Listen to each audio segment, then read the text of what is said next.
Ayan, so magandang araw mga kababayan, and this is Divine PHN. Ngayong araw po, may pag-uusapan lamang tayo kasi alam naman natin na campaign season na po, no, mga kababayan, magsimula na siya. Yung kick-off rally nga po nagsimula, parang kung hindi ako nagkakamali, mga February 11, no, yung sa under ng Marcos administration. Nag-start siya noong February 11 sa may Ilocos Norte, yun yung kauna-unahan na kick-off rally, no, para sa alyansa ng para sa bagong Pilipinas. So, pag-uusapan kasi natin ngayon mga kababayan is related po syempre sa ating mahal na Pangulo, sa ating First Lady. Dahil alam nyo naman, kahit pa hindi pa simula yung campaign season karamihan po sa mga kritiko or halos lahat mga kababayan sa kritiko ng ating mahal na Pangulo grabe yung paninira, 'di ba? Para lang po masira yung kredibilidad, masira si President Bongbong Marcos. Itong mga to grabe yung paggawa ng fake news, yung pag-edit nga. Meron pa nga video inedit picture inedit 'di ba? Para magmukhang legit sila. Pero pag pinak-check mo, chinek mo, puro kasinungalingan lang pala.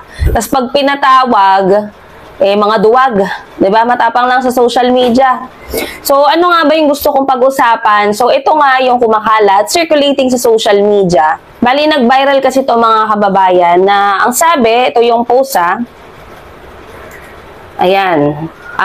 Guimaras gubernatorial bet arrested for alleged fraud using First Lady's name. So, ito yung kumakalat sa social media. Ito yung picture niyan.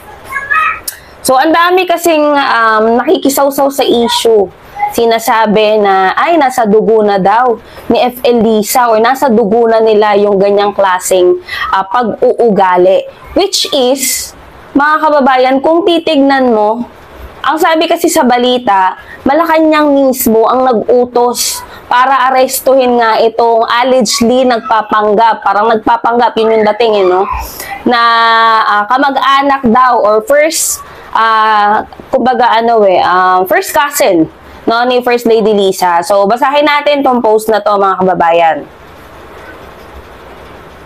So, galing to sa Rappler, So, ang sabi, police say Margarita Cacho and First Lady Liza Araneta Marcos are cousins. Something which allegedly helped the suspect defraud people. Iloilo City, Philippines authorities, noong Tuesday po ito, February 11, arrested gubernatorial candidate in Guimaras Province who allegedly name-dropped First Lady Liza Marcos Araneta to defraud individuals seeking government approval and contract. Kung matatandaan nyo mga kababayan, kahit nung pag-upo pa lang ni PBBM, marami na pong kumakalat sa social media na may mga nagbebenta ng government position. 'Di ba? Alam natin 'yan. Mula nung pag-upo pa lang ni PBBM, ang dami mo nang maririnig na rumors na puro kasinungalingan at eventually nahuhuli or pinapahuli, 'di ba? So, ang sabi pa rito, the Philippine National Police in Western Visayas identified the suspect as Margarita Cacho of Barangay Sabang, Sibunag, Guimaras. Cacho was arrested for alleged estafa in an entrapment operation in Guimaras, which was carried out by the Criminal Investigation and Detection Group under the supervision of the Office of the President. So, ito yung maganda mga kababayan kasi kung halimbawa, hindi ko rin masasabi pero yun nga sabi nila, first cousin or yung kumbaga malapit na kamag-anak daw ni FL Lisa. Nagpapatunay lamang po ito na kahit kadugo mo, kamag-anak mo, hindi mo ito tolerate yung gantong klaseng panloloko, gantong klaseng pag-uugali. Yung iba kasi dyan mga kababayan, pansin nyo naman, di ba, yung nasa kabilang kampo, pag sinabing utang na loob, kahit may kasalanan na ginawa, basta may utang na loob, palalampasin nila. Bilang public official, bilang public servant na sumumpa po na paglilingkuran ng bayan, paglilingkuran ng Pilipino, magiging tapat sa kanilang tungkulin or katungkulan, dapat wala kang sinisino-sino, kahit kaibigan mo yan, may utang na loob ka dyan, kamag-anak mo yan na may utang na loob ka dyan, once na mali, dapat hindi tinotolerate. 'Di ba? Kasi parang ang pinalalabas po ng mga kritiko ni PBBM, nasa dugo na daw nila F. Elisa dyan. Well, in fact, ang kinaganda nga po nun na kahit pa kamag-anak, ito nagpapakita lang, na kahit kamag-anak pa kita, pag gumawa ka ng mali, kailangan mong managot sa batas. Diba? Yun naman yung tama eh. Ano bang gusto nyo? Yung katulad ng ginagawa ng kabilang kampo? Na, may utang na loob ka sa akin. So, dapat palampasin mo yung kasalanan na nagawa ko. Yung mali kong nagawa. Dapat hindi mo ko isumbong. Ganun ba ang gusto nyong mamuno sa inyo?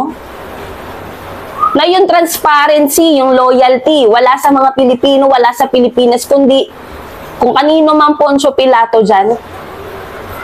Ito nagpapakita lang mga kababayan na ang first family ay hindi nang tolerate kahit pakapamilya pa nila yung gumawa ng mali. Ang batas ay batas. Kailangan nilang managot kung may pagkakamali silang ginawa. 'Di ba? So kayo mga kababayan, ano sa tingin nyo? Tama lang ba na ginawa to ng Malacanang, na sila mismo ang nagpahuli, agarang pagpapahuli dito nga sa allegedly nagbebenta ng posisyon ng gobyerno. O baka naman pabor kayo dun sa ginagawa ng kabilang kampo na pag-utang na loob kailangan palampasin kahit may kasalanan na. Yan mga kababayan, share nyo po ang video na ito para mas marami pang mga kababayan natin ang maging aware sa mga nangyayari sa ating bayan. So yun lamang and maraming salamat sa inyong lahat.